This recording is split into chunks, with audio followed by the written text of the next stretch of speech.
Don't you hate it when one of your favorite snacks is seasonal and you can only get it during certain times of the year? I am absolutely talking about you, Trader Joe's. Or worse, it gets discontinued, never to be seen again. See ya, Butterfinger BBs. Nice knowing ya, Kudos granola bars. Adios, Cheetos paws. It's a risk you take every time you buy yourself a treat. And there's only one way to avoid it. Pick a snack that's been around for a while. I think it should have been in production for at least, 85 years. That seems pretty safe to me. But then there's this whole drop culture we are all trying to navigate where you have to worry about, did they make enough? Personally, I think they need to make at least 400 million a day. And honestly, during holidays, it should be 1 billion a day. 1 billion every day. And last, but certainly not least, with global warming and extreme weather and living in Southern California, I need my snacks to be able to hold up in the heat. I may want to chomp on some while I'm catching rays at the beach or laying poolside while I house sit. Heck, I may want a handful while I'm in the sauna.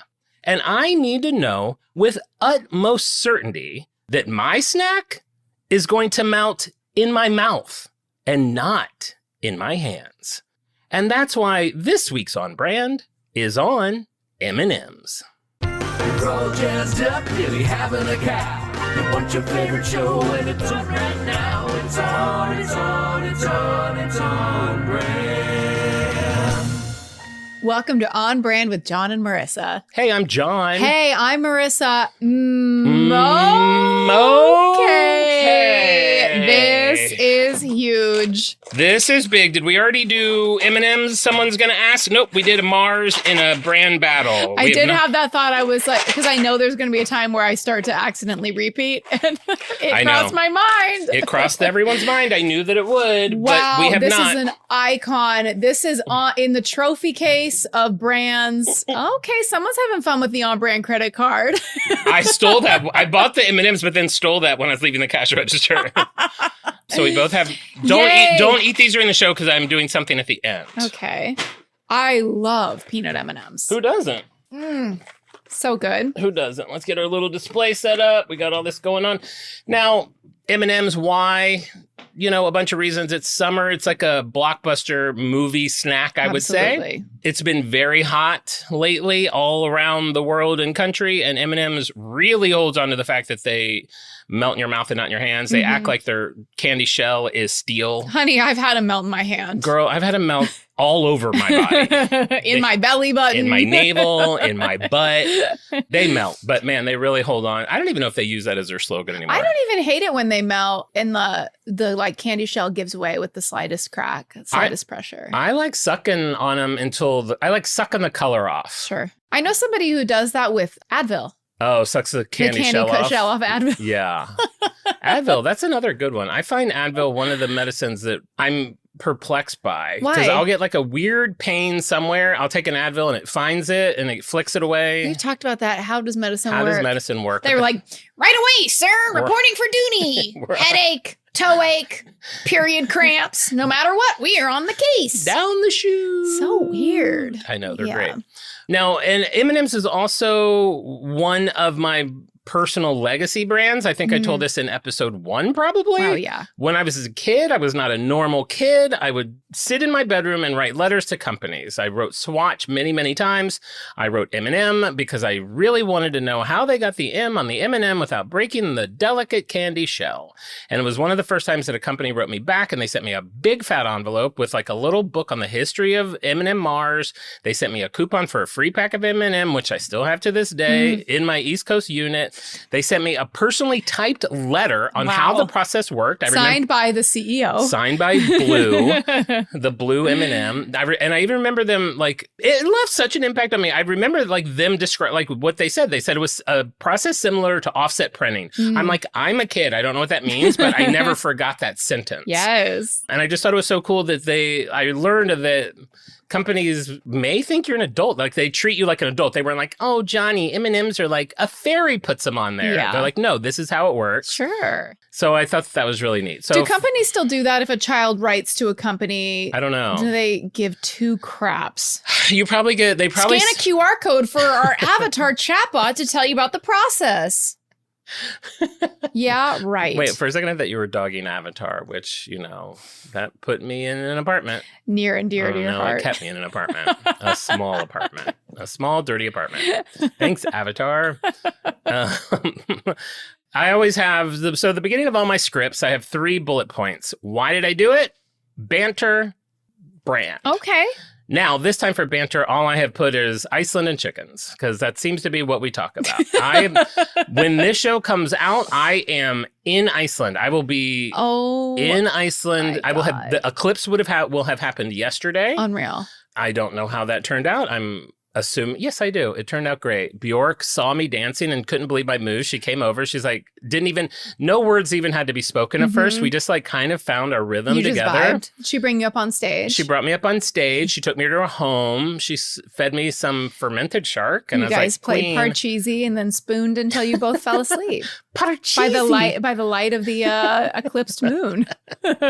Yeah, the eclipse lasted for 6 hours. That's fun. But yeah, I'll be winding up my trip in Iceland when this comes out. So. But as of now, the trip is, how many days out are we? It's I leave 2 weeks from yesterday, so 13 days out. Okay. So are you crossing out little X's on days on your calendar? With No. Iceland circle? I kind of haven't really thought about it. I've been house sitting up until yesterday for the last 2 weeks. So tomorrow's kind of like, we've banked all of our pods. I probably will, but I don't have to write a pod for 3 weeks. Yeah. All my Easter eggs are done. I only have my supplementals for M&M is already done. Nope, my supplementals for the one that comes out this week is done, which you guys don't know what that is yet. Yeah. No you spoilers. will. But I can't wait. You know what it is. Oh, I can say it because this is already out. That's my supplementals for Smokey Bear are done. I just have to do my supplementals for. For some reason, the slight mental adjustment of having these episodes come out, we're recording 2 a week instead of 1 a week, and they will come out in sequence, has broken everybody's brains. Because it's always like the schedule's a little weird because it's like. We're always like multiple brands within a week. So we have like I'm making the egg 2 weeks before it comes out. And then we have to drop it a day before it comes out. Our supplementals come out the following week when we're about to release the next brand. So it's always kind of like back and forth. Sure, yeah. But yeah, I'm almost completely pod free for 3 weeks, which feels bizarre. What's on the to-do list before Iceland? You need to get I need to get scarves and sweaters, or no, it's going to be hot there. I don't even know what. I need to check in. You checked the weather in Iceland? I checked what it should be like, and it's probably like 50s. So I'm going to take my light. I'm going to take my down packable down. Well, that will be a fun change of pace coming from surface of the sun, Los Angeles. Yeah, maybe Bjork won't ever know that my titty sweat. Yeah, she probably won't. Your titty is so wet. It's so dry, John. Dry. I love that about you. I love your Bjork. And then you never have to tell her, this is actually quite out of character for my titties to be dry. Actually, yeah. They're usually very moist. Maybe I'll just wear a big feathery something and she'll never know regardless. Blue Lagoon right after the airport. Land. That's all I have really down. I haven't rented my car yet. I need to come up with my itinerary. Honey, no cars are available this close to an eclipse. It's sold out. We'll see. I'm not, for some reason, I'm not that stressed about it. You on the side of the road with your thumb out like a 70s hitchhiker. That would be cute. I'll bus. I mean, I'm planning on busing to the eclipse because I don't want to deal with eclipse traffic. No. There's like one road. The only thing I'm worried about is post-eclipse. I mean, I'm worried about getting to the eclipse in time, but the rave starts at 3. The rave. My rave starts at 3 and the eclipse is at 5 You'll have PM. plenty of time to see it. I'm going to just leave it. Like, even if I leave it like 9 in the morning, I'm just there all day. Like, I'd rather get there and just be bored for a while. Hanging out. Yeah. I mean, you can talk to people, take meet pictures. people, buy a hot dog somewhere. I see you for some reason catching a ride on the back of a motorcycle. I see you like this around an Icelandic boy's waist, and he's vrooming around the perimeter of Iceland. Wow. Taking you to all the sites. The golden circle Yeah. before the eclipse. He's like, one lap around. I have no idea how long that would take. Yes, Fugen. Yeah, sure. I don't know an Icelandic name. I at don't all. even know a name. Fugen. Fugen sounds right. Something with things over the O's. Yeah. And slashes through the O's. And like a weird, like. I'm thinking of the IKEA then. Is it IKEA? adjacent Oh, there better be an IKEA. typography. I mean, IKEA is Swedish. Yeah, I know, but that's what you're thinking. Like Icelandic, there's like slashes in the O's, there's dots above, Yeah. umlauts. All those places Yeah. have all those fun little letters. Like two letters that look like in America, they look like two letters that melted They're together. mushed together. Like, did you guys get microwaved? What's up? How do I say that? Is it both letters or do they create a new sound? I am not a linguist. Well, this is going to be really fun. You're just going to, it sounds like you're flying by the seat of your pants a little bit, which will be good for you. A little bit, yeah. I just looked at your chickens. They're getting hella big. I think the kids would say they're getting hella big. They're getting hella big, as the kids would say. Speaking of cussing, my 5-year-old was looking for something in my purse and he goes, "Why is there so much crap in here?" It's just a really, Good the point. only cuss word that we ever use is crap because it feels like very PG. I feel like a movie can say crap and still be PG rated. Crap doesn't seem bad. Hell doesn't seem bad either. No, they've never said hell. Yeah, we're not big cussers. When I was a kid growing up, there was a family who like let the kids cuss. And it was kind of something. Let the kids cuss. Let the kids cuss. There was a protest that was successful, a picket line that would not be crossed, and this girl. It was a triplets on my soccer team, and the triplets were twins and then one oddball, but they were all triplets. They were all born at the same time, but 2 matched and one was not. Didn't match. One was just the mismatched sock. I feel like that was an SNL sketch. Really? Yeah. I mean, they weren't like conjoined. They just like were identical twins. And in their family, it was like, we can say any bad word we want. The one word we can't say is hate. We weren't allowed to say There you hate. go. We weren't allowed to say, we couldn't say I hate you to each other. So I think I've mentioned this before. My workaround on that, I would like get up at my sister and be like, "I hate you, corns." And then no one could say Classic anything. kid loophole. It's like my M&M's sister. I've been doing this my whole life. Oh, I wanted to note, I have already made the Insta egg for M&M's, which will drop when I'm in Iceland, and I will drop it from Iceland. On that, I am acknowledging that more than likely I'm not going to respond to any of you when you do the Insta egg that I think that's fair. I'm just attaching the badge to it. You can check the next page to see if you got it right. If you didn't, you're an idiot because it is the easiest. You Insta. can schedule it to be posted in advance also. Stories you can't unless they've changed that. Only post. I can't handle any navigation of Instagram. Yeah, It's so trust me, annoying. I've learned because I will schedule post to drop at certain times, but my stories you can't unless so they've changed wild. it. Yeah. Weird. Yeah, so that's it. That's all good. Your chickens are ready. The chickens are getting really big. We've had some neighborhood drama that I'll tease that we'll talk about on Nextdoor. I mean, that we'll talk about in Off Brand because have gone viral on Nextdoor. And I looked at, okay, I'm looking so forward to following up on that. we're in this big chain together, your whole family and Mhm. myself.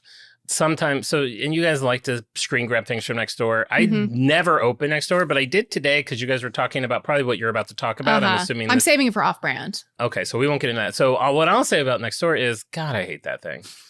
Like, It's the only social media I like now. There's no illusion like Instagram, Facebook, where they're feeding you an algorithm like meant to like incite conflict and controversy because it keeps you engaged. That's all stripped away. And this is just Nextdoor. People are showing up as themselves. They're your neighbors. it's like someone opened the barn doors. Exactly. I find that to be kind of like an No offense to farmers. interesting human psychology It's experience. too human. It's too human.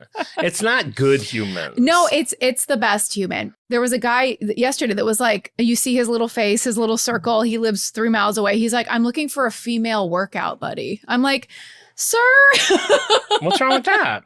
a guy wanting a female workout buddy is just so overtly creepy and strange." Why? Okay, now now him I like. It's like, Yeah, okay. can we just have men and women be friends? What is wrong with that? I saw one that was like looking for 10 men and boys to learn boxing. I was like, what? What a specific And thing. then somebody will have like a 4-paragraph rant about like the city and like how it's so hard to meet people and like going to the movies alone and how they like came here to be a musician. It's just like you're getting like such a stream of consciousness for some reason because it's like none of your friends, it's none of your family. It's just your neighbors. I don't know, something about that breaking down the barriers of like society into people that just live within 3 blocks of you is very interesting to me. I don't need It's to know. all types. I know all the neighbors I need to know. I need one neighbor who will like get my mail and packages when I'm not home.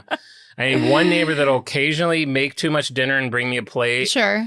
And then a couple neighbors that I wave to. Yeah. But I don't need to know your stance on the coyotes. I don't need your videos of mange. I don't need your comparisons of the homeless to pigeons. I don't need it. Oh, man. My time, like Taylor's, is valuable. So how I use it is not on that. You and Taylor both have incredible time management. Thank you. I appreciate that. I'm compared to Taylor Swift at least daily. What's Taylor Swift's screen time, do you think? I wonder. I don't. Does she do any of that, or do you think she has an assistant? No, because I think she's young enough that I think she probably gets a pervy pleasure of like late night in bed after he has satisfied her with what apparently is a very football-shaped penis. girthy chicken. She's does some scrolling. You think she does? Because she's too narcissistic, I think. She needs to see what people are saying about her. I like think, unfiltered, like not her assistant sending her like printed out. Oh, right. Well, no, everyone comments. loved the new album. See, she was probably thrown by some of the hate she got for the last album. Sure. When she found it herself. But yeah, I would be shocked. You know who else I think does? I think she admitted to it was Jennifer Lawrence. Jennifer Lawrence. I think she's like won't go on it as herself because she's like, that would be the worst. But she's on there under guise. Oh, to like snoop? Yeah. To snoop and I think to like fight people. Like, interesting. I like that about her. That's how very I'd want to John. do it. Hollywood Justin, we know. We know. Hollywood Justin queen. 69. No, it's Los Angeles Justin. Yeah, good pen name. All right, well, should we get into it? Yeah, let's talk about it. This is a big brand. This is like bigger than I was like, okay, I will be honest. A week ago, I was doing another brand. Then I switched to another brand. Then I considered another brand. And then I just went with this brand. Wow. So and then I was like, last pod before Iceland. And then I'm like, long ass legacy brand. Yeah, right. Where we've already talked about Mars, but I feel like you probably didn't go that deep into it. So I've got some Mars stuff, but I tried to stay focused on M&Ms, but they don't show up until page 3 because it's me. I mean, M&Ms is worthy of a long, deep dive. Well, and that's the thing. So when we do something like we've done Starbucks, when I did Starbucks, I only did the pumpkin spice latte. Yeah. When you did Apple as the whole thing. You're welcome. But we didn't do any of their products. So sure, to me, you could do a full episode about the iPod if you wanted to. Exactly. So all these brands have portfolios of other brands, which just keeps us on the airwaves longer. That's right. There's no shortage of topics. That's for darn sure. All right. So let's get into it. M&Ms. We can't talk about M&Ms without talking about dragées. Dragées? Dragées. What are dragées? Oh, you don't know what a dragée is? Never heard that word in my life. A dragée, and I'm sure I'm saying it wrong, and someone's like, he has said it wrong 4 times. It's draggy? It's draggy. It's got a thing over the first E. Uh-huh.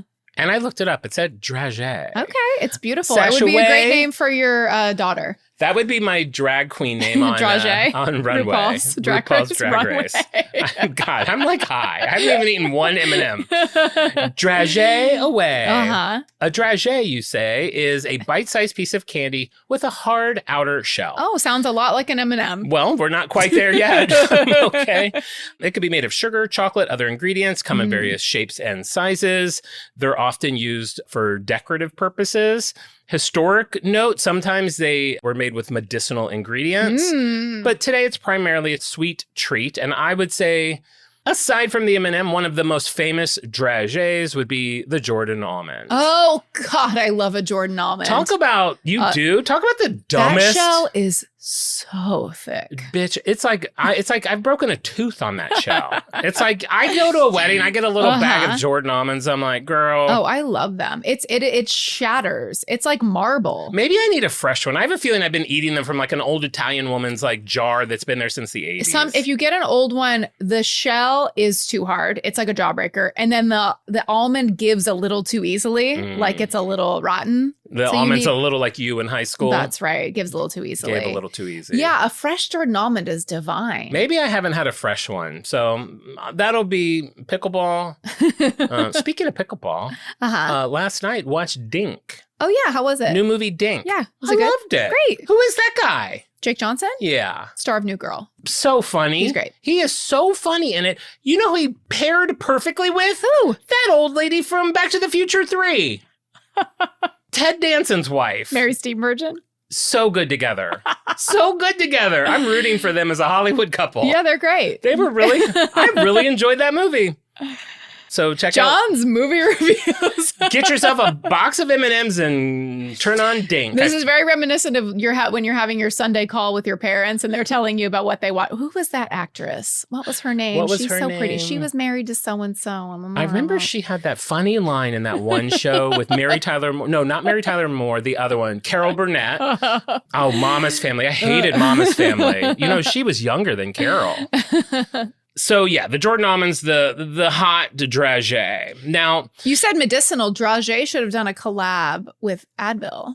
Dragée, your pain away, man. Because you said like a medicine, like Advil has that sweet shell that really gives way does. to the medicine. I feel like there'd be a way, I don't know, to squeeze a little chocolate in there. I feel like that's someone's probably an episode of My Strange Addiction, someone that just sucks off the sugar of Advils Absolutely. and they just have a bunch of like, well, you could give these to the people in pain. Yeah, right. You should give your sucked off Advils to the needy. Babe, on brand. This is not off brand. No one's sucking off Advil. Nobody wants that. Now Your bowl of little white Advils. They're all stuck together, one big clump. Gross. Ugh. It reminds me of, did you ever watch Family Ties?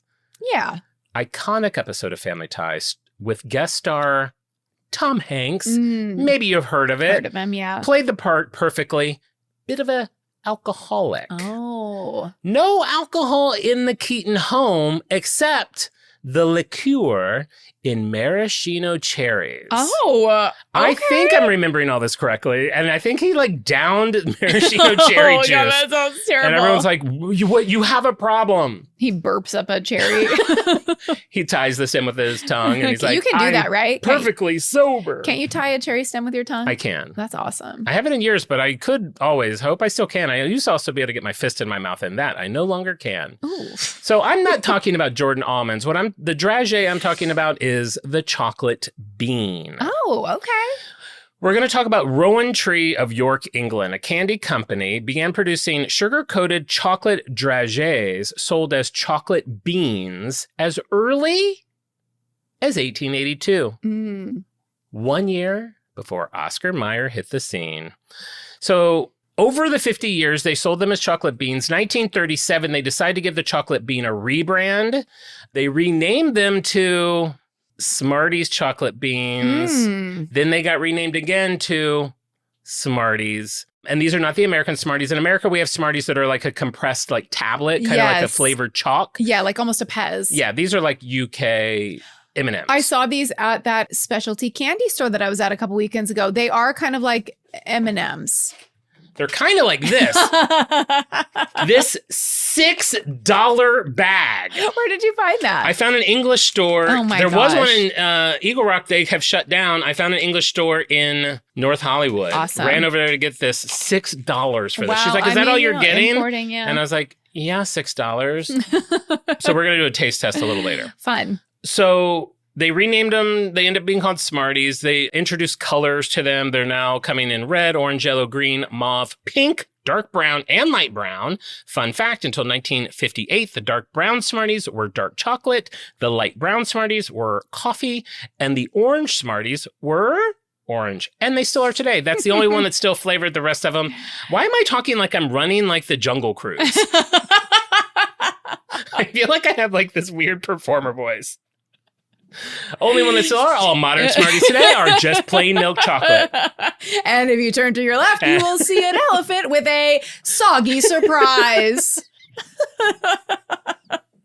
There's something I love when I see or hear, in the case of the Jungle Cruise, workers doing their job with such an effortlessness that can only be a product of time and experience. I remember feeling that flow when I was probably about a year into working at the tanning salon. The way that I could, and you can see this, if you keep an eye out for this, you see workers who are very skilled and have a lot of experience at whatever they're doing, whatever the field. I would have a spray bottle and I would have a rag. And the way that I would just whip out a dry rag first to soak up all the sweat, the puddle of sweat left from the tanner. Okay. Wipe all that up. Spray. My dry towel. Toss in the hamper. Like I could do it so fast and with such precision that I was like, this feels really cool to like be in that almost like magician level flow. And that's kind of how the Jungle Cruise folks are. You know what that's called? What? Pride.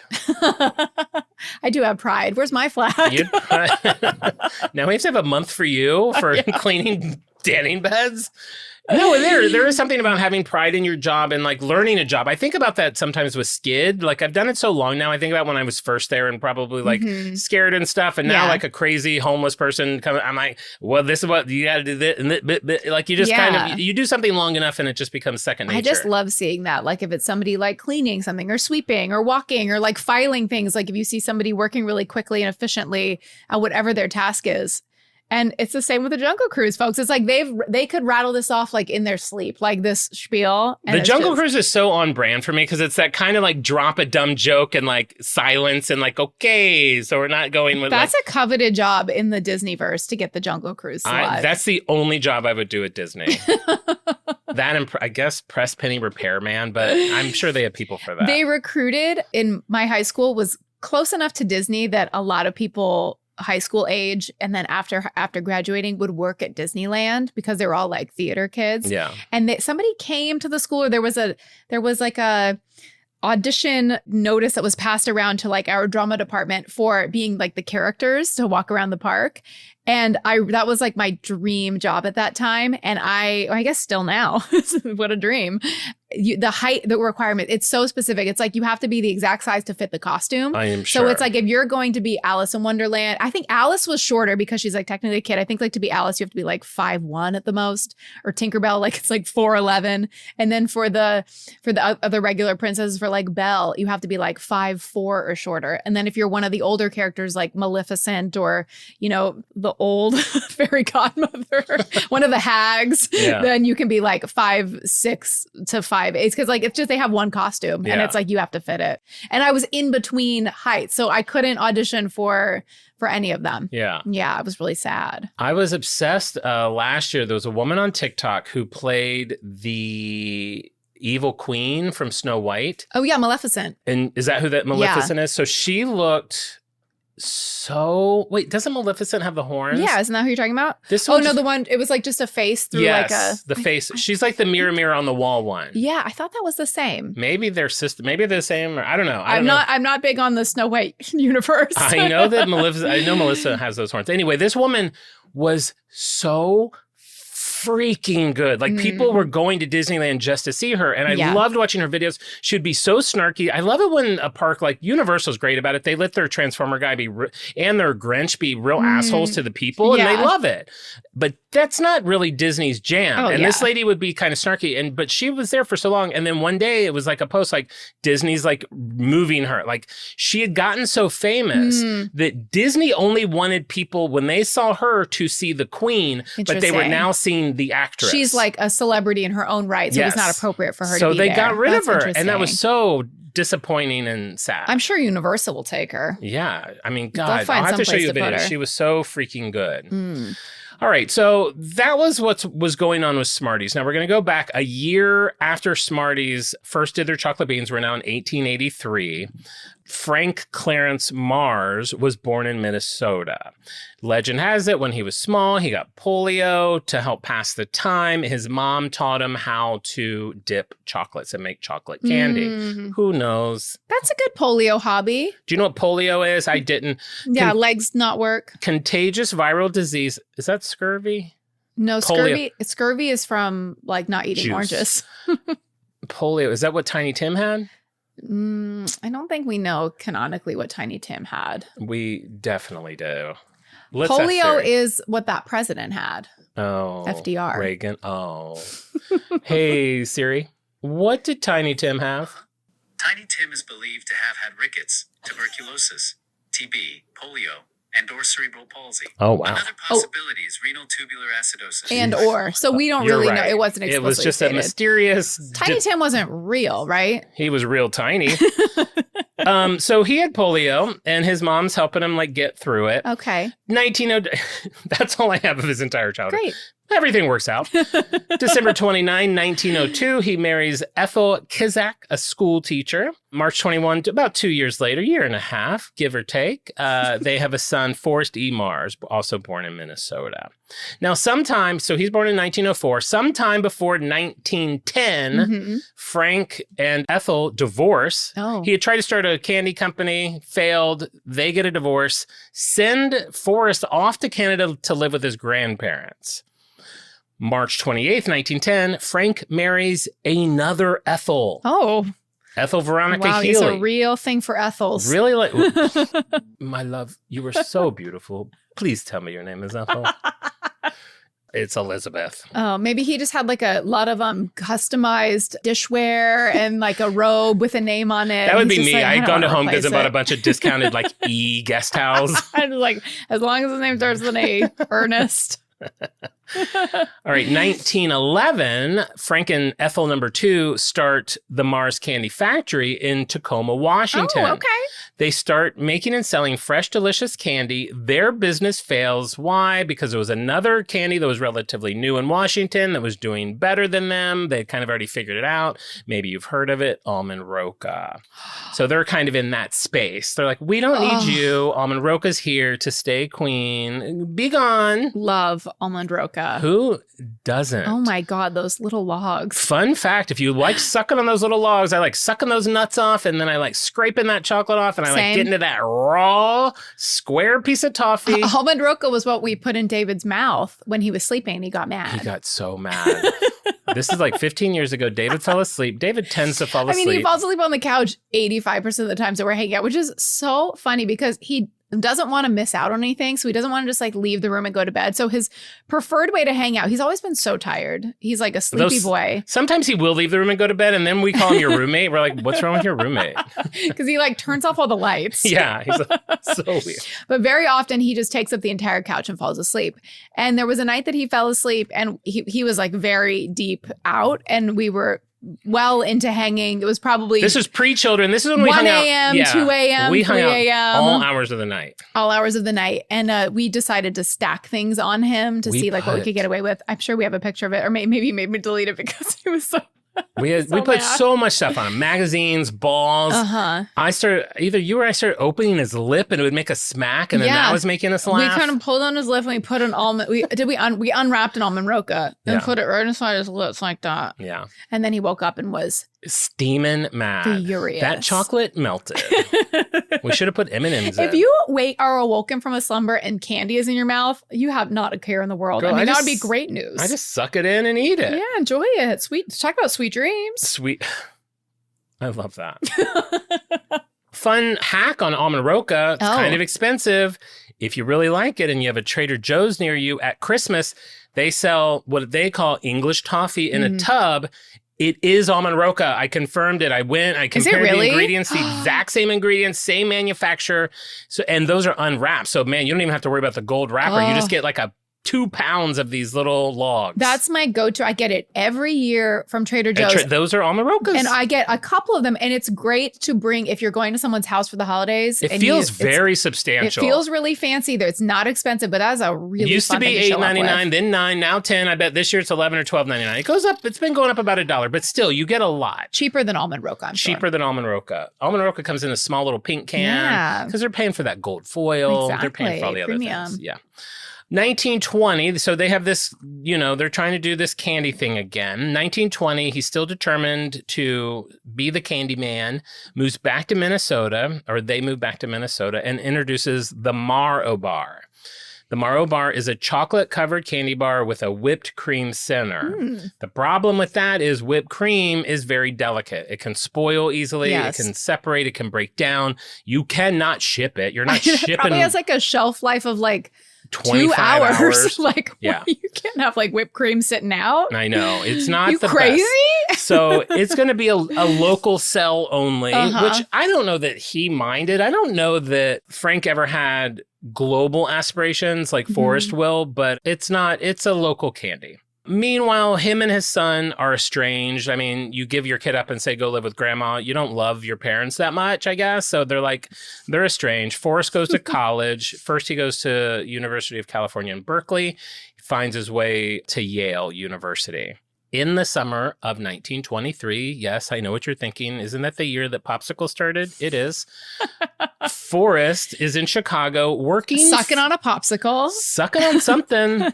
A cigarette, because he's working for Camel Cigarettes. Wow. As a traveling salesman. Salesman.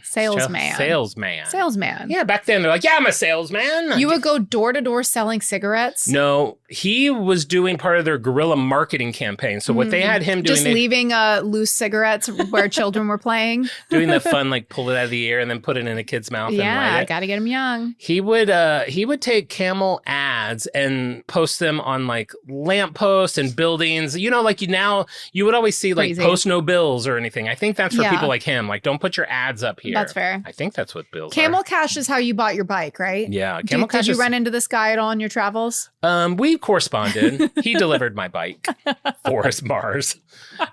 My bendable bike. I got a foldable bike from Smoky. A foldable You know, my bike might have been from Marlboro Miles. I don't remember. I got stuff from both of them, man. I smoked a lot. You did? Oh, yeah. You got Marlboro Miles and Camel Cash. Oh, a lot of it. Smoking Joe. That was me. Crazy.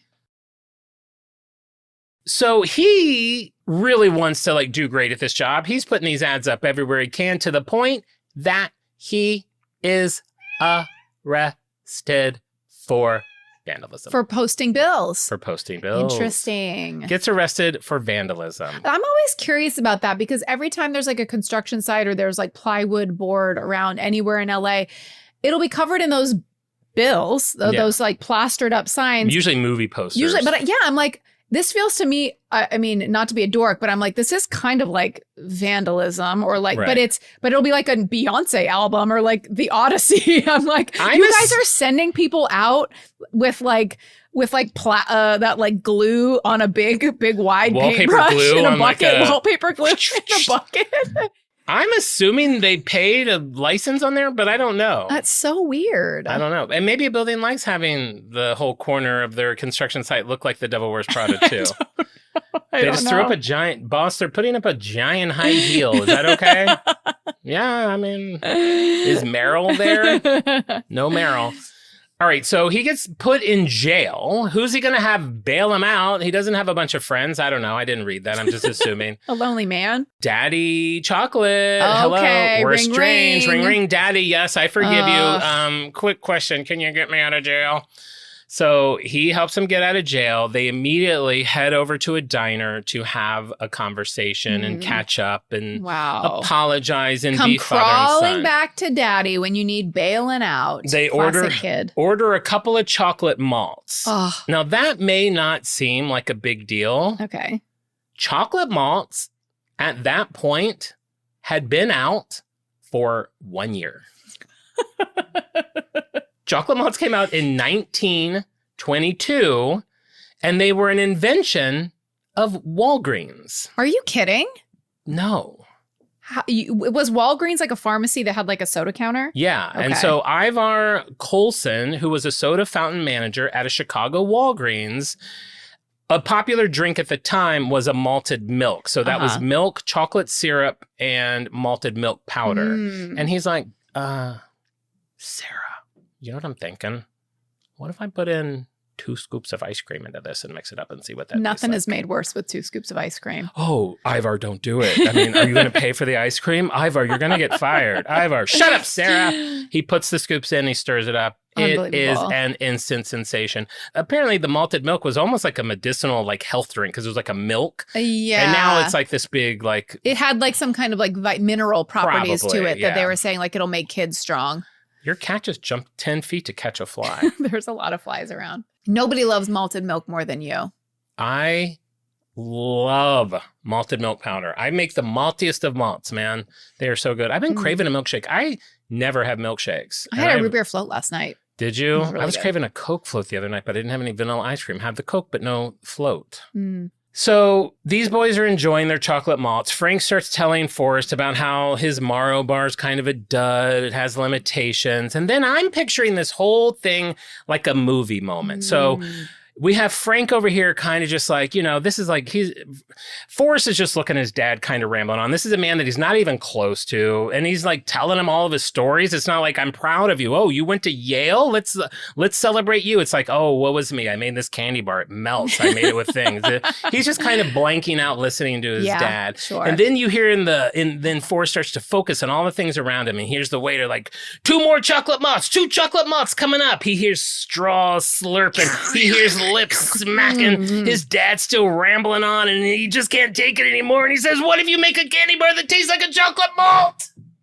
Were you time traveler hamburger man in the booth next to them with like slurping 4 different malts with 4 different straws at the same time? Kind of. I was hamburger traveler hamburger Jenny Ortega man, and I was like, I had brought my device that just has all the sounds on it, so I'm like slurp, slurp, slurp, slurp, slurp, sure. ching, ching, malt, malt. You're malt, changing malt, the course of history. Yeah, yeah. I changed the wow. course of history. They both have this aha moment. Yeah, everyone's really loving these things. Maybe we do make a chocolate bar that tastes like a chocolate malt. Fast forward a year, the Milky Way is released, becomes one of the best-selling candy bars in all the land. Milky Way is a malt-flavored candy bar. Inspired. At least it was then. Sure. Because the ads were like all the flavor of a chocolate malt. You were just in an English import store. You could have gotten Maltesers. I could have, but when I saw $6, I was like, I'm not spending all my money here. We're only focused on M&Ms. So the Milky Way comes out. Frank's sales jump from 5 figures to 6. He's making like $72,000. All of a sudden, he's making almost $800,000. Oh my gosh. Moves the company to Chicago. After college, Forrest works with his dad, helps him supervise, maybe you've heard of it, Vanilla Milky Way. No, you haven't heard of that? Well, maybe you've heard of Snickers. Yeah, I've heard of Snickers. Maybe you've heard of Three Musketeers. Sure. Fun fact, if you didn't know, Three Musketeers, when it first came out, the reason it got that name, it was 3 pieces of chocolate. 1 was filled with chocolate, 1 strawberry, 1 vanilla. Interesting. Came out during the Great Depression because making a solid chocolate bar was more expensive than making a chocolate bar with cheap ingredients that you just enrobed in chocolate. Smart. I kind of didn't know that. I didn't really think about that. But yeah, so the Hershey's and all that. Hershey's a more expensive bar because it's just a brick of chocolate, but you give them a little bit of nougat, just put a thin load of chocolate on there. And people still think it's a chocolate bar. You think it's more. You're think like, it's I'm more. getting nuts. Well, because it's all fluffed up. It's all fluffed up. Yeah. It's like that the ice cream that you see in the grocery store where it's like whipped. You know what I mean? God, I feel like that's just like the you pick up greatest like trick the devil ever played is convincing people that whipped ice cream, aerated ice cream was like a better deal. Yeah, there's something about how that ice cream, you go to pick it up out of the freezer, it's like 2 gallons and it weighs like an ounce. Exactly. I am fascinated by this world we live in where we can sell holes. Like Swiss cheese, we're buying holes. Right, I'm buying holes. That aerated chocolate that's all like full of holes. Like the hats off to the man that learned how to sell a hole. I mean, I should be paying 10% less because 10% of this cheese is whole. I mean, you've sold, I've sold holes a time or two. Not for 10% off. That's for You're off. paying full price, honey. Yeah, you pay double for my hole. That's why they called you Old Johnny Swiss cheese. Oh, Johnny Double Hole. So Forrest is really finding his groove there. He's super creative. He would show up to the lab with different things like flavors that he wanted them to try. Mars becomes the 2nd largest confectioner in America after, of course, Hershey. And Forrest really has goals of like world domination. Wow. He wants to take this place. He wants to be a global powerhouse. He kind of fights with his dad, has a fight with his dad. His dad doesn't have the same vision that he does. The two have a falling out. His dad's like, I want you out of here. Yeah. I'm going to just buy you out. Gives him $50,000, which may not seem like a lot in today's money. That's $1.2 million. That seems like plenty. Buys him out. And Forrest is like, you know what? Fine. I am going to take over the world and I'm going to start in England. I'm out of here. By the way, I'm going to take the foreign rights to Milky Way. His dad's like, fine, take them. I don't care. Go. He's like, damn. Forrest leaves America. Wow. So he goes overseas. He could make a pretty penny, or should I say a pretty pence. I like that. Thank you. Hi, I'm new to England. I collect pressed pennies. Oh, I'm sorry. I collect pressed pences. The person is looking at you like a pressed what? Pressed pence. Oh, pressed pens. The boy wants a pressed pence. Yeah. Yeah. Oh, you collect pressed pens. Do they have pressed pennies in Iceland? I hope so, man. Ooh, I wonder. I hope so. All right. So where are we? So he goes over to England. And he really wants to learn, everyone knows who makes the best chocolate? The Swiss. He wants to learn the secrets of the Swiss. So he starts working for Secrets who? of the Swiss. Secrets There's your of the movie. Swiss. There's your Nat Geo 5-part special. Secrets of the Swiss. They sell Hole's Love. Mm-hmm. So he starts working with who? Gene Tobler. Blah, blah, blah, blah. From Toblerone. Yep, that one. Starts working with Nestle. Not Mr. Nestle, because he died like 50 years earlier. Sure. But for Nestle. And he learns a lot. He takes the knowledge that he gets and he decides to change the European Milky Way. He makes it, like me, chunkier. Makes it, like me, more satisfying. Gives it a new name, calls it the Mars Bar. Ooh. 1934 sells, I don't know, 2 million of them. Making a huge name for himself in chocolate. I don't know if I've ever had a Mars bar. I've seen them. You can also get those at the, I feel like they're usually, I'm sorry. Hey. Next time I'll spend all of our Patreon on chocolates. It was also, the day I picked this up, it was like 104 degrees. So I had to like run them home. Luckily I was house sitting and had air conditioning. I think you have a cooler or two you could have put them in. I would not have trusted my chocolate in a Trader Joe's cooler. You had a couple Igloo coolers in your unit. I can't get to those. You got coolers coming out of your ears. Damn it, if only I had a way to keep things cold. You don't bother me. I'm in Iceland. The coldest place around. All right, this is just a side note. I don't want to get into it because I'm not doing Mars. 1934, he acquired Chapel Brothers Pet Food Company. He goes on to like help create Pedigree Pet Food, Uncle Ben's Instant Rice. He doesn't, not on his own, but he's like Elon, like he like acquires the people that are doing it, but has a hand in those things. Crazy. Today, Mars's biggest amount of money comes from pet food, not candy. What? So I'm just throwing all that out I there. don't like when streams cross like that. Like, I feel like my Mars bar is going to have some kibble in it. Girl, all the streams have crossed. There's like 4 streams. And I don't want that. All crossing. All right, here we go. Now, mid to late 1930s, one of two things happen. Forrest visits Spain with some people from Rowntree, I read, during the Spanish Civil War. While he's there, why he's in the war zone, I don't know. These stories, I think, just get passed down. Mm-hmm. He observes soldiers eating tiny pellets of chocolate coated in sugar shells. Dragées, if you will. He has an aha moment. He's like, you know, in the summer, chocolate sales plummet. If they had a candy shell, they wouldn't melt so easily. This seems like a great idea. So either that happened, or 2, this is right around the same time that Smarties got rebranded and they were just called Smarties and they got their color and they were a really big hit. So he just saw the precursor to M&Ms and was like, maybe I should make some M&Ms. Yeah. So he either had an aha moment or a, I'm going to steal that moment. I love that. Or both.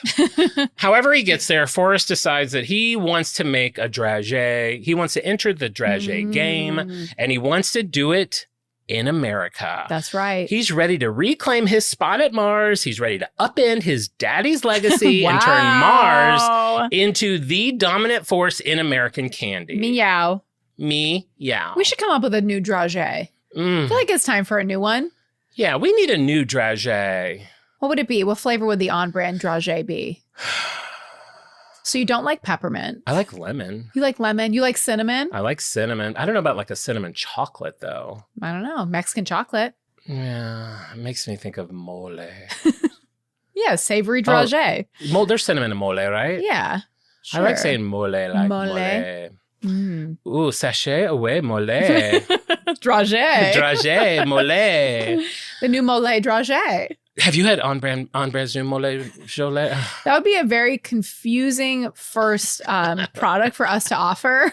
Like, oh, the new on-brand merch, our very first entry into selling a product. It's finally out. What is it? A hat, a mug, a t-shirt, A bumper sticker, because they pull over a lot. No. No. It's actually, do you know what a dragée is? No, is that one of those weird words that has a thing over one of the letters? It's like a little candy, and so On Brand made one. Oh, are they known for? Have they done a bunch of episodes on candies? I mean, sure, it's sure, but there's not more on shoes. And it's mole flavored. Like the chicken. Oh, that brown sauce that goes on chicken. Uh-huh. Okay. Okay. Could be good. It's cheap. Oh, no. No. It's like $35 for a quarter pound. They make them by hand in John's apartment. Okay. I think we have We it. put a bunch of mole sauce in his pellet ice maker and just let it run. It was a happy accident. That's how they got there. All right. 1940, Forrest concocted his own version of a candy-coated chocolate drop. Mm. But he can't really make them because he doesn't have enough money and he doesn't have chocolate. These are two really large obstacles. Why wouldn't he have chocolate? Good question. The 3 words we say every other episode. World War II. Is that really what it is? War II. Wow, yeah. World War II is developing, so all of a sudden there's rations on sugar and chocolate. But you know who didn't have a ration on chocolate during World War II? Who? Hershey. Why? Because the government wanted to give the soldiers a satisfying, sweet morale booster in the form of a chocolate bar. So they made a huge purchase from Hershey and allowed their chocolate to continue to flow. I love that. Hershey's and those porno calendars were That's the two all- things they're sending off to the soldiers. That's all our boys need. That's our second product. It's you and me. Porn. Pin-up AI calendar. porn calendar. I'll do it. I'll do any AI modeling. Forrest, so Forrest's thinking when he hears that the factories are still running over at Hershey, if you Mhm. can't beat them, join them. That's right. So he makes a proposal to Bruce Murray, who's the son of a Hershey executive, William Murray. Mm. And he's like, listen, I want to make a new candy. I don't have chocolate. I want to use Hershey chocolate. I'll do an 80-20 split with you. I get 80, of course. You get 20. You'll provide a little bit of capital. I need a little bit of cash, not going to lie. You're going to Mhm. provide the chocolate. I'll provide the know-how and the production. Murray's in. They become forces. Mm. Now, they need a name. Okay.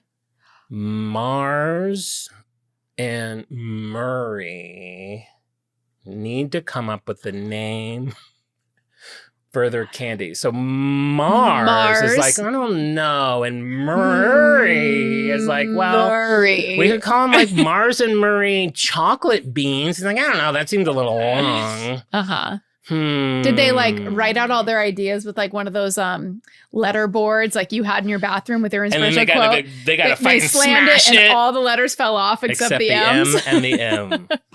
So they decide to name it M&M after Mars and Murray. That's really cool. Forrest develops a new manufacturing process for the candies. It gets its own patent on March 3rd, 1941, and then he starts the M&M Limited Company, and they begin production in Newark, New Jersey in 1941. Wow. Now, M&M's original colors are brown, yellow, orange, red, green, and violet. Violet. Shortly lived, later replaced with tan. I loved the tan. We're going to talk about tan gets its own minute in this show. Oh, I love tan. They were originally sold in a cardboard tube, much like Smarties. Interesting. Tubes are great. They're durable. The cylinder is more durable. Easy to pour. Who doesn't want to just pour a bunch of M&Ms into their mouth? M&M minis still come in that little plastic tube. and Girl, those I are- know. That's what I do with my pressed pennies. right. 2 quarters penny, 2 quarters penny. Put them in an M&M tube. Throw them in your bag. Go to the park. The M&M tubes are very useful. Like nobody get rid of those. You'll find something to use them for. Q-tips, Band-Aids, Oh, yeah. lube, Yeah. anything. Yeah. Any toiletries. Fill that up with shampoo before you get on a plane. There you go. 3 ounces or less. Put it in a Ziploc bag. Interesting historical note, according to the Nestle archives, Rowan Tree seemed to think that Forrest stole his idea, Oh. but he did not attempt to sue him. Okay. Instead, he had a conversation with him, and they came to an agreement to share the marketplace rather than compete.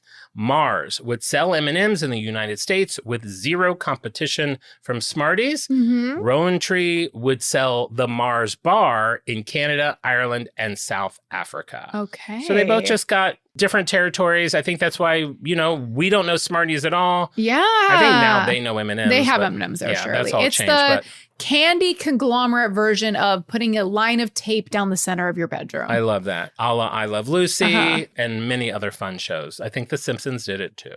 Forrest ramps up production and he is ready to sell to the public, right? Not quite. For you see, someone else had their eye on this candy, the U.S. military. Oh, uh-huh. Obviously, they already wanted like great rations for their soldiers. They were giving them Hershey bars, but they hear about this candy over here that Mars is making that has a durable candy shell that could withstand warm temperatures. Imagine those Hershey bars that were showing up in the foxhole. Oh my God. Fully just, liquid. Like, just totally, like the box would have like, all those soldiers are like, Mm-hmm. So you can imagine how excited the government Absolutely. was when they found such a strong candy. They're like, we could even send these to tropical areas. The U.S. government bought out the entire production supply of M&Ms from 1941 until the end of the war. M&Ms were 100% reserved for the troops and unavailable to civilians. Wow. They were included in the soldier C rations and sold in post exchanges and ships service stores. They were a big hit with the soldier. And after the GIs returned home, they were already hooked on this iconic candy. Wow, I love that. 1948, two things happened. Mars ditches the tube, uses a brown bag. In and out starts. Grandma Bobo was born. Grandma Bubba was born. 3 things. 1948. Like 900 things. Everything comes to 1948. I will eventually have a time machine that goes to 1948 because I think that is the year that is pivotal in human history. You could hold my mom when she was a baby. You dressed up as a fake nurse in the hospital. Like Back to the Future when he sees his uncle as a baby in the crib and he's like, better get used to these bars because he ends up going to jail. I love that moment. That is really cute. Well, yeah, Boba, you better get used to that bottle. That'd be really good. Well, I'm just going to take this bottle away from her for a little bit. She's had this bottle she's really sucking on this thing. And then you like cut to like baby Bobo and she sees like someone pouring like white wine and she's like, goo goo gaga. We love you, Bobes. Now let's talk about Forrest Mars for a minute. According to various statements from various people, Forrest was a terror to work with. Oh, wow. Okay. Mars Murray didn't see eye to eye. Forrest would personally blame him for low sales and apparently publicly humiliate him in front of other employees. This is very Lisa Frank. Very Lisa Frank. Probably hated chocolate too. Sure. 1949, Bruce has just had enough. Forrest buys him out for $1 million, which is $14 million today. Crazy. But people said was still really low ball with how well M&Ms were doing. Wow. 1950 year. Is there a bigger year for M&M? Not that I know of. 1950. What happens? We get the signature M stamped on the candy for the first time. Originally, it is stamped in black until 1954 when they change it to white. Interesting note. It is not proven. You'll notice that on the candy, there is merely one M. This is 1 year after Murray got kicked out. Some people think that this was Mars's way of saying, bitch, there's only one M in town. You might as well just call them M's. Just call them M's. There was a time where it had it on both sides? No, but this is the only time he basically got rid of Murray. 1 year later, he's like, well, let's put the name on the candy. I see. Oh, do you want us to put M&M? No. Just M. It does seem like it'd be hard to flip them over and stamp the other side. But you could easily put M&M on one side. Oh, true, yeah. Would it fit? I mean, girl, have you go to the My M&M? You can now put like your logo on there. You can put your whole face on there. That's true. M&M would fit. That's a cute personalized wedding favor. Absolutely. The couple on Everyone the M&Ms. loves a 1 ounce box of $40 personalized M&Ms. 1950, 1951, we also get the iconic slogan, melts in your mouth, not in your hands. Fantastic. That campaign is launched. 1954, M&M's gets a new best friend. Hello, Peanut. Yay! Fun fact, for 6 years, Peanut M&M's were only tan. Then eventually all the colors. I don't know. They were just new product, new idea. That's interesting. We'll make all these probably because it looked like a peanut. Yeah. Tan would look like a peanut. I guess so. There's no reason for you to be questioning that. No, it's not shaped like a peanut. Sure it is. It's literally the shape of a peanut coated in chocolate. I don't know. I Okay. think they're just like a little pile of turds. Sure. You know who would hate you? Forrest Mars. I have a bone to pick with him. They eventually would become all the colors. Fun fact number 2, Forrest Mars was allergic to Peanuts. So he has never tasted one. Oh my gosh. Oh, on his deathbed, was he like, all right, give me one? And then he spits it out and he's like, stop selling them. Because he didn't like them? Yeah. In my mind, peanut M&Ms are healthy. Oh, for sure. Because I'm like, protein, carbs. Can you just munch a peanut M&M? I have to bite it in the middle, eat that Pop half, off the plain half. pull out the peanut, Yeah. eat the other half of the chocolate, end on the peanut. Sometimes take the peanut apart to get to that connector that everyone knows I love. I dissect it, if I have the time, if I'm I alone, can also suck it for a long time and then let the chocolate give way to the and nut. then let Yeah. the shell break down and then There's a lot of ways to enjoy peanut M&M, but yeah, in my mind, I'm like, this is like nutritious. Like this is 3 grams of protein per serving. Well, this is a health food. This is a Yes. balanced breakfast. basically a salad. It's basically a salad. 1954, Mr. Plain and Mr. Peanut characters are introduced in a commercial. Love them. So they go back very far. They were Super very cute. different than the icons that we know today, but they did have their roots all the way back in 1954. Mm. Once Peanut hits the scene, we have to differentiate the 2 kinds of M&Ms. That's when M&Ms gets their new name, Mm. Plain. Aw, plain. Do you want peanut M&Ms or plain plain M&Ms? M&Ms? I guess what else would you call it? Chocolate. Well, in 2000, it'll get rebranded to milk chocolate because they're like, bitch, our chocolate is anything but plain. Wow, 2000. It will So stay. in my plain. lifetime, it was plain because that does sound familiar. Oh, I remember the change. For Yeah. sure. Because I was like, I was torn. I was like, yeah, it makes sense. Like it does feel like maybe a derogatory term. Yeah, Milk chocolate makes sense. And you're describing what the filling is. The filling is especially- peanut. The filling is milk chocolate. because by 2000, we've also got like a ton of different flavors have come up. We'll hit M&Ms that. are out of control. M&Ms are kind of like the Oreo of candy. Yes. Like now there's like red velvet and You can cram anything in there. yeah. By 1956, they're so popular. They have this great campaign. They become America's top candy. Very They're now- patriotic to eat some M&Ms. You're supporting the boys in the hole. Yeah, exactly.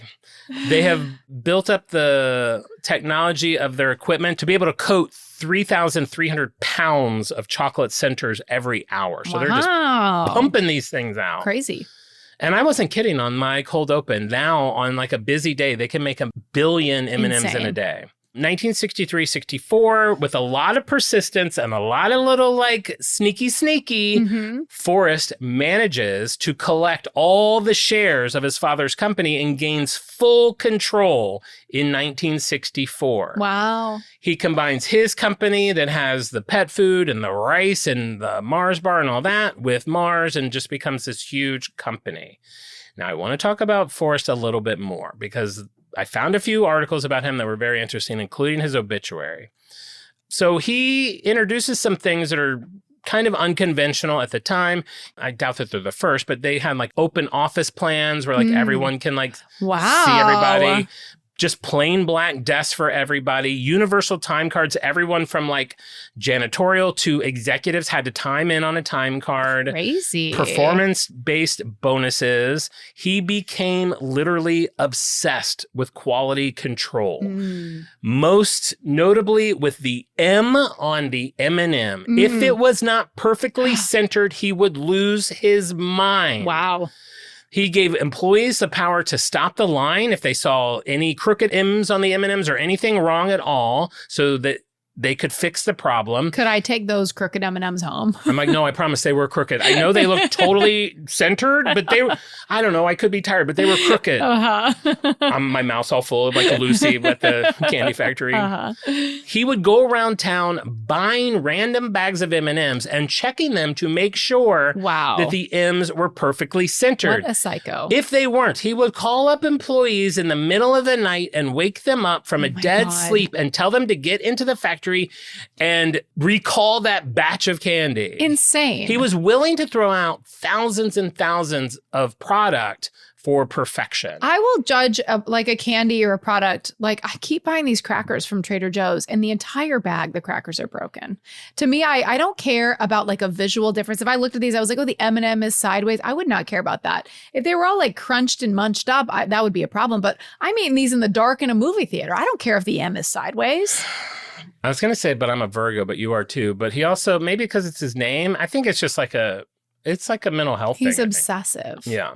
He gains a reputation for being eccentric and a recluse who has what Fortune magazine described as a fetish for privacy. They described him as one of this century's most brilliant and successful entrepreneurs, a driven personality given to terrifying outbursts of temper. Employees were to keep their desk neat and clean.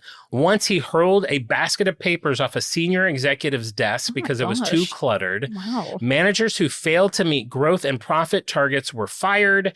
If you arrive on time 5 days in a row, you got a 10% bonus. If you were late any of those days, you got a 10% deduction from your pay. These are some of the things that this is what Mr. Candyman is going through. Wow, he needs to have some candy in a dark room and just chill out a little bit. Just eat some M&Ms. Eat some M&Ms. Come on, I need some M&Ms. Throw them in a big tub of popcorn and go to the movies. I almost had a reference to the hot popcorn in my cold open, but then I changed my whole. Because that is fun. A lot of people like to do that. Put the M&Ms in the popcorn. If you do that, please let us know. Call 1-800-ON-BRAND. They get a little melty. Don't call that because I don't know who that is. That could be like a really important number. That could be the president. Not of the United States, of, I don't know. Of what? Our company? Alistair? Pottery Barn. All right, so the company keeps growing. 1964, Mars builds their own peanut producing facility in Georgia. So they have control over their own peanuts. I thought that was fun. Peanut producing. All right, now I don't know if this is a pullover moment or not. Peanuts grow on trees or in the ground. Hey, Siri, how do peanuts grow? Here's an answer from worldatlas.com and farmersadvance.com. Peanuts grow on plants that have flowers above the ground, and the fruit develops beneath the ground. The process from planting to harvesting takes about 4 to 5 months. The fruit develops beneath the ground. Yeah. So that means they're grown to ground, right? I guess, if that's the fruit. Wow. Have you ever seen it? Don't ever look at cashew. how a cashew grows. Oh my God. Ugh, makes you never, and then you're like, I ate a whole bag of those. It's like an apple with like a dingleberry. It's like an apple with a dingleberry. It's so gross. No thanks. All right. Now, I don't know if this is a pullover moment. I pulled over in bed. 1967. Forrest is like, you know what, guys? We've done chocolate. Let's do something else. What should we do, boss? I'm glad you asked, Roger. I was thinking last night, laying in bed, staring at my M&Ms to make sure that they're perfect. What if we tried doing something with fruit? So they introduce M&M's Fruit Chews. The problem, everyone associates M&Ms with chocolate. Yes. So they didn't love that. But the Fruit Chews are really good. So there's only one thing to do when you have a brand, you have a good product, and you've labeled it wrong. You rebrand it. Yes. You come up with a new idea. It's the same thing, but you call it something else. So what should they call it? Starburst. Let's call them Starburst. Wow. I hope everyone's pulled over. Literally, hairs standing up on my arm. I had no idea there was any affiliation at all. That's how Starburst came to be. That's crazy. So were Starburst originally like looked identical to M&Ms, like little chewy No, circles? they look like they were. I think they were just squares. They were squares. Because you know what looks like M&Ms? Skittles. Of course. I went through the whole train. I was like, wow, imagine like an M&M, but fruity. Like what would that be it like? Would literally be a Skittle, which I think people do as a joke, like front desk at a zany office. They'll put a bowl that's got both M&Ms and Skittles in them. Oh, that's fun. No, it's not. You take a bite of them and you're like, oh. No, that's fun. That's fun. It's zany. It's wacky. Zany. It's a light prank, a harmless prank. Maybe they taste good together. Casual Friday. Interesting. That's fun. So that's how Starburst came to be. Early 1970s, a Russian study comes out linking red food dye number 2 to cancer in humans. It's never actually proven in any tests, but the FDA still bans the dye in the U.S. in 1976. Okay, it's a great Does idea. M&M use the dye? No. Do they have red M&Ms? Yes. Do they pull them just to make everyone comfortable? They do. Sure. They replace them with orange to avoid any confusion. Because people were maybe a little on their heels about eating any red candy. Sure. That's fair. Also in the 1970s, because, it's the 1970s and everybody's blitzed out of their mind, Mhm. customers started to think that the green M&Ms were an aphrodisiac. Mars adamantly denied adding anything to green M&Ms that might make them a hard-on brand for its customers. So this is like key parties would have just bowls of green M&Ms. Exactly. Were key parties real, or is that just part of myth? Steve. Steve, weigh in. Steve, Patron could say you to the weigh pod. in? Can you weigh in? 1-800-ON-BRAND. How many key parties did you host? He never went to one, but he wanted to. He was invited once, and he's like, I'm going to do it. It's funny. We feel like people are so loosey-goosey now. It's like, oh, people are in like thruples and like polyamorous relationships or open relationships. Bitch, key parties. That would be on the evening news. Like, protect your children. Key parties are all the rage. I think this newer generation is more conservative. They're very about sex. prudish, We yes. were like, Gen X was like, doing. It was Doing City for sure. And these kids are like, Their idea of a key party would be somebody giving somebody the key to their Nintendo Switch. oh, God. For 2 free hours of play. I got something you can play with for 2 hours. There you go. There Not you go. these kids. So M&M's adamantly denied it. Yet in 2008, Mars launched a limited edition all green bag of M&M's for Valentine's Day Cute. with the slogan or copy that said, "The brand celebrates the myths, rumors, and innuendos surrounding green M&M's." So they I love that. leaned into Don't try it. to squash anything that's giving you press. Lean into it. I mean, it took them 30 years, but sure, lean into it 40 Into years it. Better later. late than never. 1981, the astronauts of the Space Shuttle Columbia picked M&Ms as one of their snacks. They wanted something that reminded them at home, something that that. was durable. Again, everyone's obsessed with this shell. Yeah. Never seen a I candy feel shell like the before. shell has gotten thinner. Maybe it used to be maybe more it used durable. to be like a Jordan almond. Maybe everything used to be like as everything's getting just like shrinkflation. Thinner and thinner. That shell is getting thinner. We can shave off a micro For inch real, from and that no one will shell. know. A No one will micron. know. 1 micron. No, 2 microns. Nah, f- 3. 3! Pull the lever! They thought the treat would handle well in zero gravity, so big boon for M&Ms. That's fine. 1982, we have Paul Heffman over at the University of Tennessee. He created the Society for the Restoration and Preservation of Red M&Ms. Oh. It was a spoof on junk mail campaigns that were very popular at the time. He asked people to send in 99 cents for a lifetime membership. The joke caught on quickly in a world where there was no internet. 1983, M&M reaches out to Paul and gives him a membership application. Cute. 4 years later, red candies are back. And you know what? Let's just keep orange as well. Fun. So about 10, I forget when that happened, but let's say they were gone for a little while and now they're back. This one we know really quick, we all know, I think, so we'll do this one very quick. Steven Spielberg, E.T., Mhm. wanted Elliot to lure E.T. out of the forest with M&Ms. You can't buy that kind of Can't publicity. buy that kind of publicity. M&Ms, for whatever reason, said no. People don't know if they were like, we don't have the ad budget for it. No, they were like, we don't want our product associated with extraterrestrials. Yeah. That's not our clientele. We don't want our sweet treat with an ugly alien. They thought the movie would tank. Uh-huh. For whatever reason, they said no. So Spielberg went to Hershey. He really wanted to use Hershey Kisses if it couldn't be M&M's. He thought that was a cuter candy. They're cute. Hershey is like, if you want us, we want you to use Reese's Pieces, which was their new dragée. Dragée. They wanted him to use their new dragée, Reese's Pieces. Reese's Pieces are good. Reese's Pieces are good, and it was a smart move on them because it increased their sales by as much as 300%. They taste really shiny Yeah, they're compared super to glossy. M&Ms. They Yeah. taste really like they're coated in glass. I like them. I don't get them much, but I do like them. 1984, M&Ms are the official snack food of the Olympic Games. Okay. Maybe you've heard of it. 1988, we see the introduction of the very special, something I would very much like in my cabinet of curiosities at some point, the red, white, and blue presidential packages of M&Ms that have been given to every president since this began, where you get their signature and their little thing on it, and they can hand them You out. have to be president to get this? President gets them to give out to people. Oh, okay. It's like, well, maybe you could get it someday. Listen, nothing's off the table for me except ballet. 1995. Mars. Oh, man. What happened? 1995. Okay. Alanis Morissette drops Jagged Little Pill. Sure. So we're all still reeling. seeing what's ironic, except for the assholes that are like, technically, nothing in that is ironic. We're wondering, will Ross and Rachel hook up?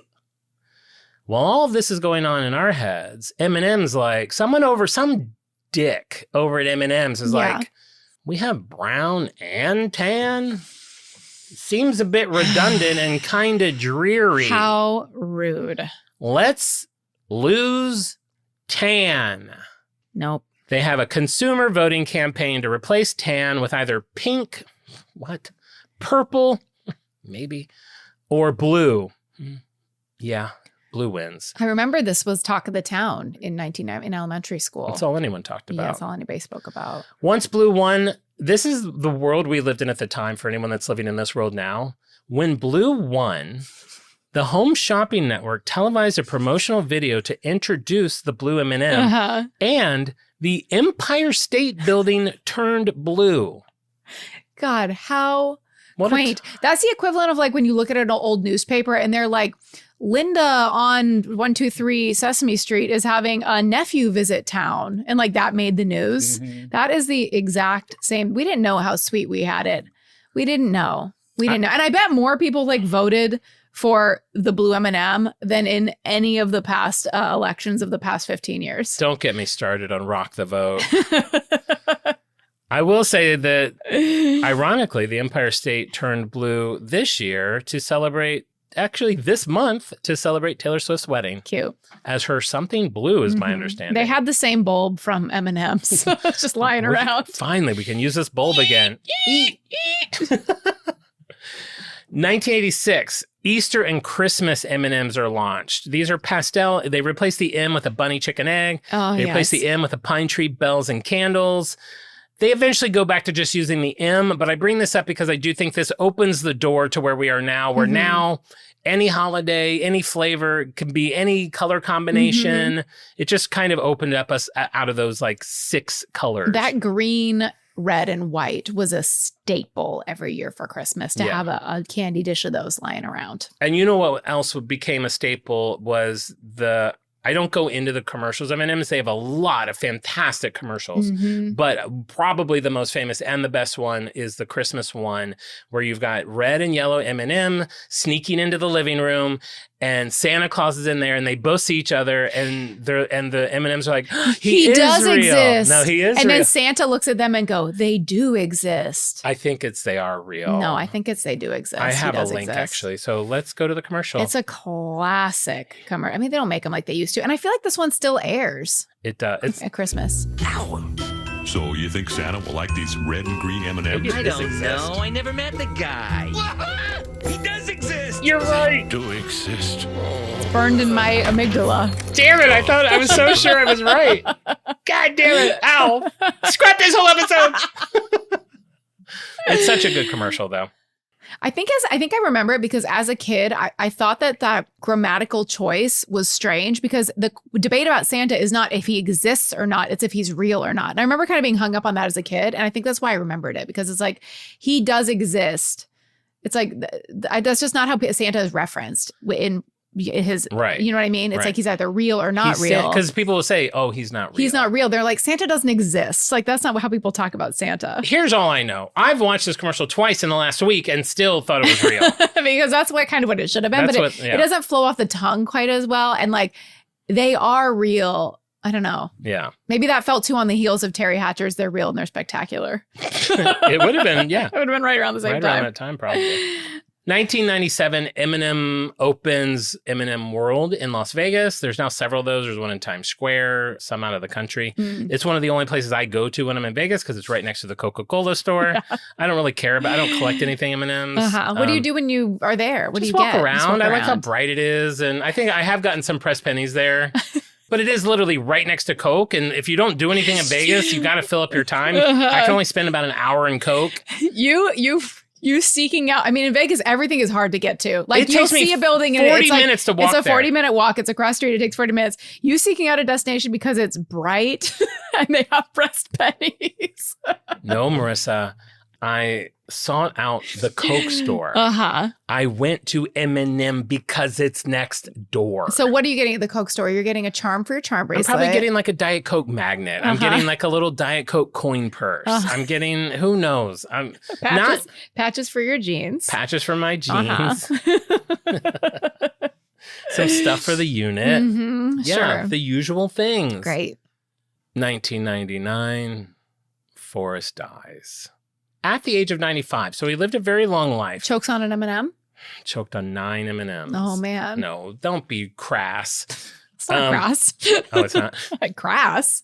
Crass would be like off color, like inappropriate in like a sexual way, I feel like. Oh. Hey, Siri. What's the definition of crass? Crass means lacking sensitivity, refinement, or intelligence. Yeah, I stand by it. So he dies in Miami, Florida, with a fortune of $4 billion. Apparently, the Marses are like. I think I read something this week that said the Marses have $114 billion. Like insane. they're like so private. No one talks about them. There's no hate on them. I don't know if they give any money to anybody. They're but laying low. they're like one of the richest families in this country. How do you woo one of them to be your boyfriend? I don't know yet. An M My right. bicycle tires popped. You're right in front of the Mars building headquarters. That's probably the route. Can I I'll step go. in for a glass of lemonade? That's think- what I would do. I think that's probably what I'll do. I would just be wheeling my pop tire bicycle all over that town, wait until I ran into a Mars. My chocolate charms. He leaves the country to his sons. In the year 2000, it's the official candy of the new millennium because M&M Cute. stands for Sure. 2000 in Roman numerals. 2000, as we already talked about, they retired the word plain and made it milk chocolate M&Ms. 2004, we see My M&Ms. So That's now like people can customized, personalize it. sure. You can put little, now you can Very do World Wide Web, uploading a picture. very 2004. Mhm. Get them for your parents for their 50th wedding anniversary. Mhm.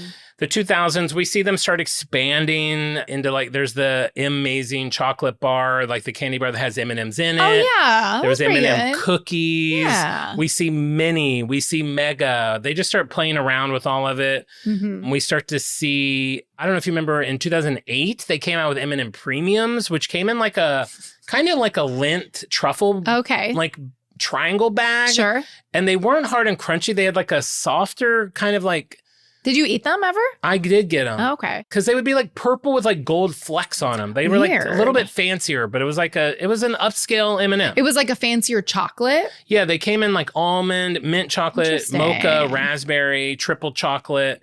I It forgot. kind all- of shines a light on like the dog shit of the original, you know what I mean? Just to be like, this is the premium fancy one where like the chocolate is like good and the shell is Soft. premium.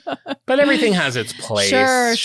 Sure. The gold leaf is going a long way in carrying the premium. And I don't even know name. if that's true, but that is how I remember it, having Speckles? a gold leaf on it. Sure. 2012, Google offered unlimited free M&Ms to all of its employees. That's fine. It got I out of mean, duh. If you work there, you should get as much M&Ms as you want. Well, until you take too many. It got out of control because they were too easily accessible. They felt like it was very unhealthy how many M&Ms they were having to buy.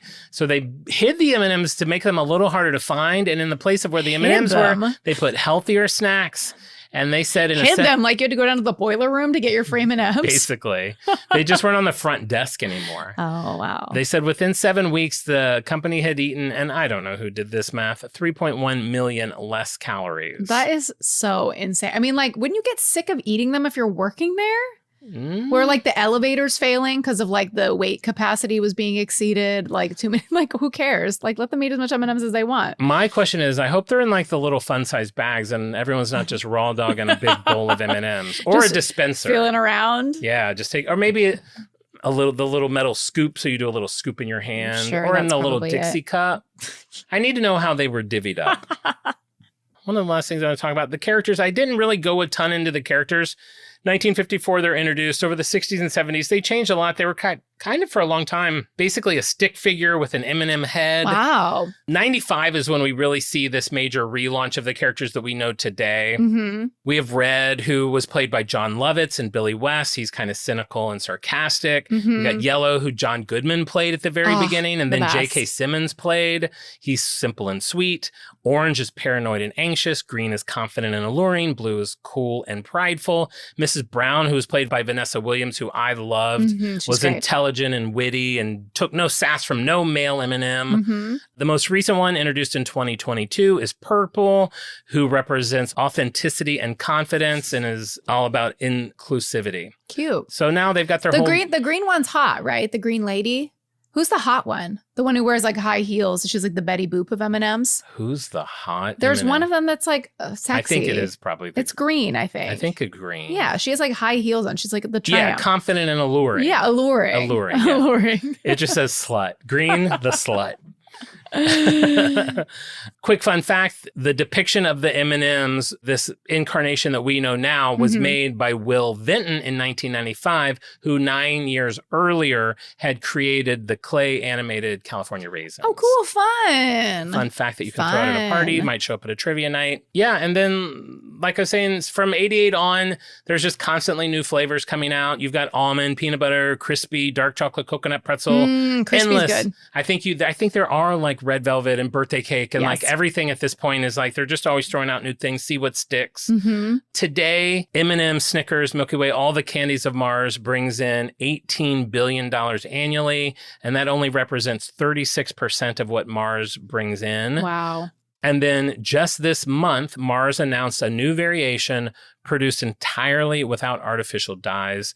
Those are going to start hitting the shelves in August 2026 while I'm in Iceland. Maybe I can grab Amazing. some How over there. exciting. It's part of their 85th anniversary. This is the 85th anniversary of M&M's this year, and a shift towards incorporating natural ingredients to its core confectionery line. Good for you, girl. And since I asked this as a kid and I came across this as an adult, Mhm. if you are wondering out there and you were thinking about writing M&M to know how they got the M on the M&M, here's what Mhm. they say as of now.